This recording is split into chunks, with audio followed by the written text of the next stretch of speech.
महाराष्ट्र के महान संत थे। नामदेव जी महाराज महाराष्ट्र के महान संत थे, परंतु उनके मन में सूक्ष्म अभिमान घर बना लिया कि भगवान मेरे साथ बातें करते हैं, ये बिठियोबाजी के साथ बातें करते हैं। एक बार ऐसा हुआ कि महाराष्ट्र में संत मंडली एकत्रित हुई, तब मुक्ताबाई ने गोरा कुम्हार से कहा कि इन संतों की परीक्षा करो, इनमें पक्का कौन है कच्चा कौन है।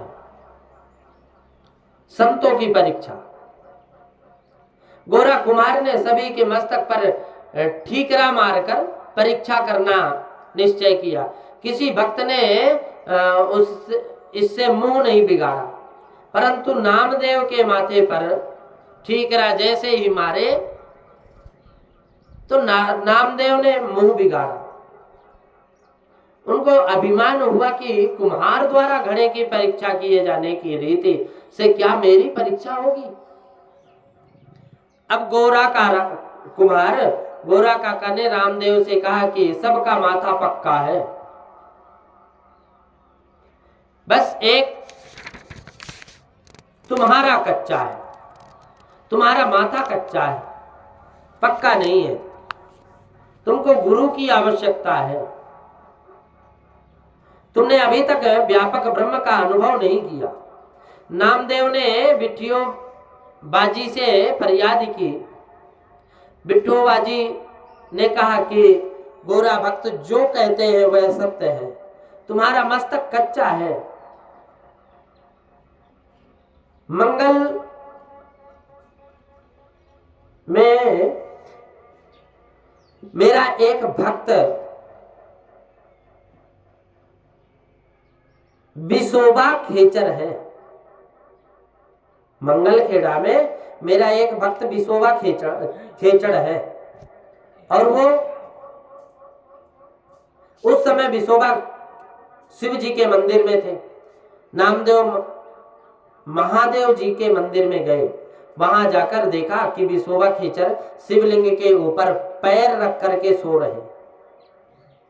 तो बिसोबा को मालूम हो गया कि नामदेव आ रहे हैं, इसलिए उनको ज्ञान चक्षु खोलने के लिए उन्होंने ऐसा काम किया। जी जी जी नामदेव नाराज हुए। उन्होंने बिसोबा को शिवलिंग के ऊपर से अपना पैर हटाने के लिए कहा, तो बिसोबा ने कहा कि तू ही मेरा पैर शिवलिंग के ऊपर से हटा दे और किसी स्थान पर रख दे। और जहां शिव जी ना हो, नामदेव जहां बिसोबा का पैर रखने लगे वहीं शिव जी प्रकट होने लगे, समस्त मंदिर में शिवलिंग से भर गया।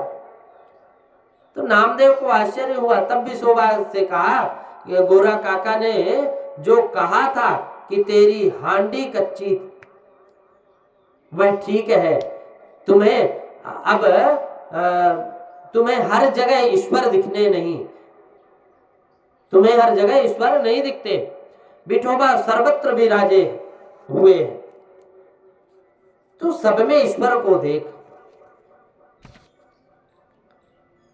भक्ति तो ज्ञान के साथ भजो, भक्ति को ज्ञान के साथ भजो। नामदेव जी को सब में बिट्ठोबाजी दिखने लगे।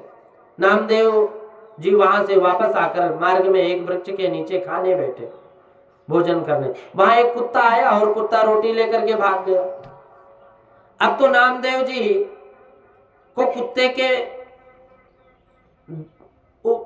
के स्वरूप में भी विट्ठल दिखना चालू हो गए। रोटी में घी नहीं लगी थी, घी नहीं लगाए, तो नामदेव जी घी की कटोरी लेकर के कुत्ते के पीछे दौड़ रहे और पुकार कर कहते हैं कि विट्ठल खड़े रहो, रोटी कोरी है, जरा सा घी चुपड़ दूं।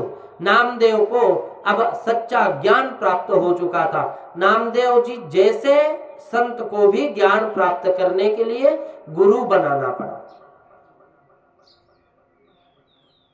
नामदेव ने पकाई रोटी, कुत्ते ने उठाई, पीछे घी का कटोरा लिए जा रहे।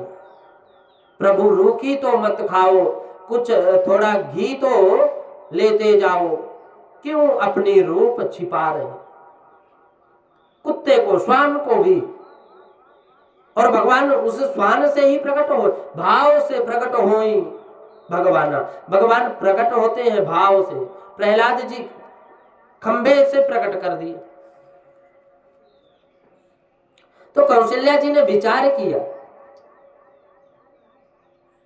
कि राम अभी यौवन में प्रवेश कर रहे हैं, इस समय यह विश्वामित्र जी जैसे गुरु जी की सेवा करेंगे तो उनका सत्संग करेंगे तो बहुत अच्छा रहे, इनका जीवन बहुत खुशहाल रहेगा। कौशल्या जी को आनंद हुआ। उन्होंने राम जी लक्ष्मण जी को आशीर्वाद दिया और कहा कि तुम्हारे पिताजी जो आज्ञा है तुम्हारे पिताजी की, वही आज्ञा मेरी है। तुम्हारे पिताजी जिस प्रकार राजी हो वही तुम करो। माँ का हृदय प्रेम में पिघल गया।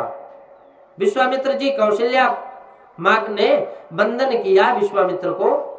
कौशल्या जी मैं वंदन किया, बोले गुरु जी मेरे राम को तुम ले जाते हो, परंतु मेरा राम बहुत शर्मीला है, वह मेरे से भी बहुत शर्माता है, मेरा मर्यादा रखता है। मैं इसकी माँ हूं, परंतु इसको भूख लगती है तो मुझको कहता भी नहीं, मुझको कहता नहीं। संत तो मन ही मन बोल रहे हैं, भैया मैं तो ऐसा ही करने जा रहा हूं जो खिलाने वाली मिल जाए। मां कहती है कि यह मुझसे भी मांगता नहीं है। तुम मेरे राम लक्ष्मण को ले जाते हो, मेरा लक्ष्मण छोटा है, रोज सवेरे मैं अपने राम लक्ष्मण को मक्खन मिश्री आरोगवाती हूं, मक्खन मिश्री खिलाती हूं। इनको मक्खन मिश्री की रोज की आदत है।